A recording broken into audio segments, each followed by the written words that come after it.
ఏమంటే మన నష్టపరిహారం ఏం కట్టిస్తారో కట్టిండ్రి.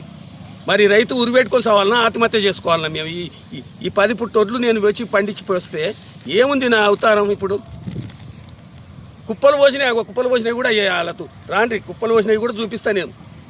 ఏమిటే ఎండ పోసినాము ఇట్లా అయింది మా పరిస్థితి. అవి కుప్పలు పోస్తే అదే పరిస్థితి అయింది అందరివి. మొన్న మాట్లాడినాము, ఒక ఆఫీసర్ వస్తే ఆయనకు చెప్పినాం కూడా. ఆఫీసర్ కూడా మేడానికి చెప్పిండు. ఆ మేడమన్నా మళ్ళీ చూసిందా ఇంతవరకు దాకా? ఇక్కడ వాన కొడుతుందని ఎచ్చగా నౌకరు 2 లక్షల నౌకరు తీసుకొని నువ్వు కూర్చుంటే మా బతుకోబడి చూడాలి. మీరు ఈ సెంటర్ పెట్టకుంటేనన్నా కోటోన్ కానీ అట్నే అమ్ముకుంటాం కదా మేము. ఇదయ్యా ప్రభుత్వము, ఈ ప్రభుత్వముది, మీ అధికారులది ఇది.